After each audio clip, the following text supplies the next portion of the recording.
hands of the terrorist organization Hamas, a group whose stated purpose for being is to kill Jews.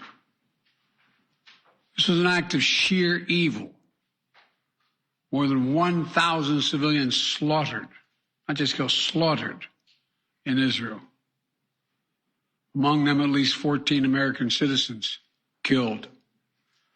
Parents butchered using their bodies to try to protect their children. Stomach-turning reports of babies being killed.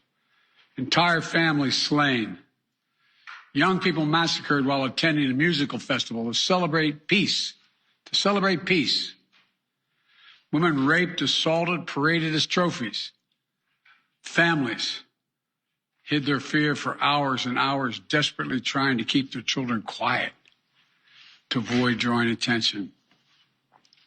And thousands of wounded, alive but carrying with them the bullet holes and the shrapnel wounds and the memory of what they endured. You all know these traumas never go away. There's still so many families desperately waiting to hear the fate of their loved ones, not knowing if they're alive or dead or hostages. Infants in their mother's arms, grandparents in wheelchairs, Holocaust survivors abducted and held hostage. Hostages whom Hamas has now threatened to execute in violation of every code of human morality. It's abhorrent. The brutality of Hamas, these bloodthirstiness brings to mind the worst rampages of ISIS. This is terrorism. But sadly, for the Jewish people, it's not new. This attack has brought to the surface painful memories and the scars left by a millennia of anti-Semitism and genocide of the Jewish people. So in this moment, we must be crystal clear. We stand with Israel. We stand with Israel. And we will make sure Israel has what it needs to take care of its citizens, defend itself, and respond to this attack. There's no justification for terrorism. There's no excuse. Hamas does not stand for the Palestinian people's right to dignity and self-determination. Its stated purpose is the annihilation of the state of Israel and the murder of Jewish people. They use Palestinian civilians as human shields. Hamas offers nothing but terror and bloodshed with no regard to who pays the price. The loss of innocent life is heartbreaking. Like every nation in the world, Israel has the right to respond, indeed has a duty to respond to these vicious attacks. I just got off the phone with a third call with Prime Minister Netanyahu, and I told him the United States experience what Israel is experiencing, our response would be swift, decisive, and overwhelming. We also discussed how democracies like Israel and the United States are stronger and more secure when we act according to the rule of law. Terrorists purposely target civilians, kill them. We uphold the laws of war, the law of war. It matters. There's a difference. Today, Americans across the country are praying for all those families that have been ripped apart.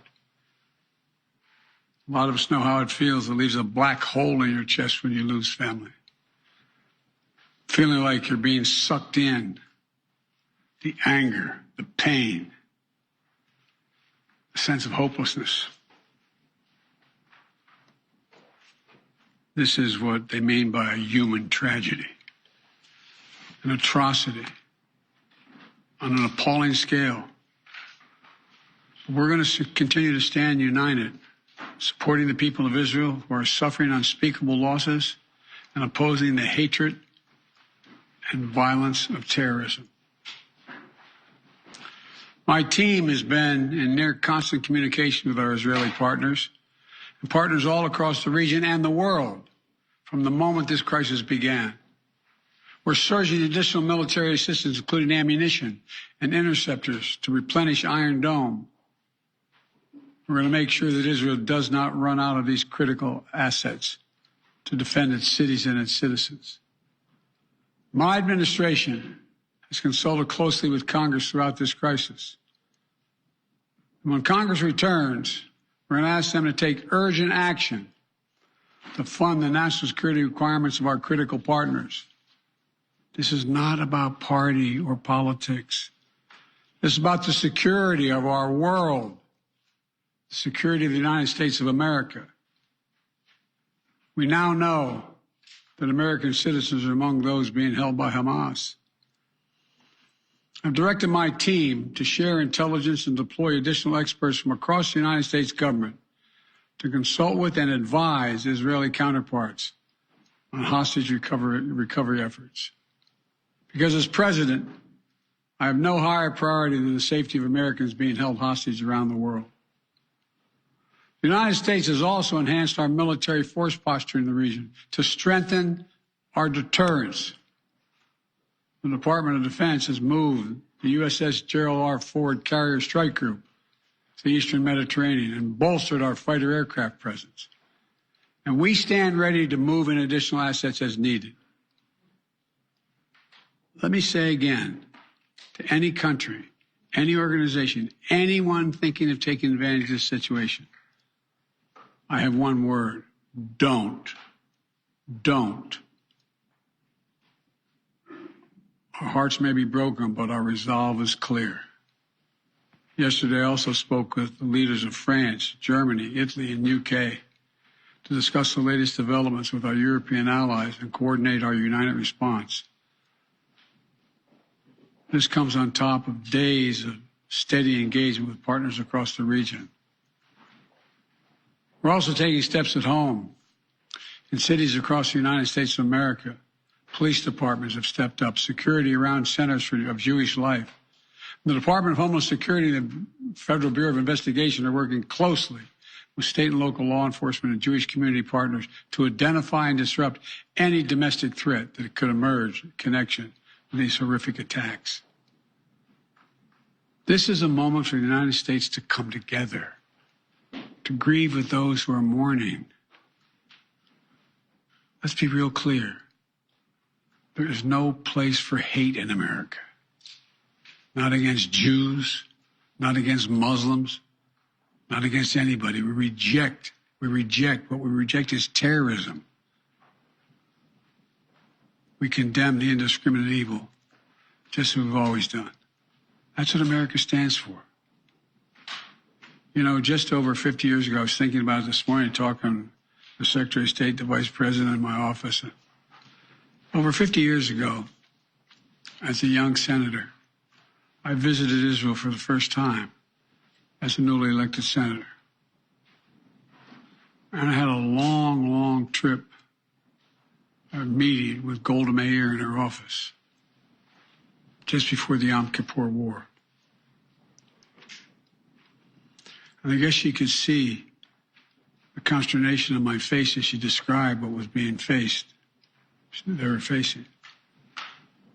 We walked outside in that sort of hallway outside her office to have some photos. She looked at me all of a sudden and said, "Would you like to have a photograph?" And so I got up and followed her out. We were standing there silent, looking at the press. She could tell, I guess, I was concerned. She leaned over and whispered to me, she said, "Don't worry, Senator Biden. We have a secret rep in here in Israel." My word is what she said. We have no place else to go.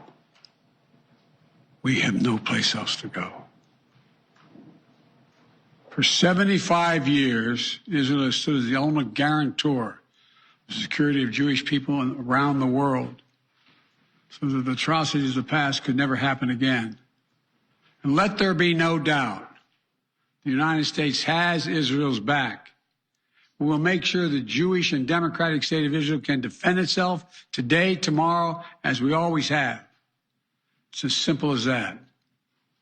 These atrocities have been sickening. We're with Israel. Let's make no mistake. Thank you. Mr. President, what was your reaction?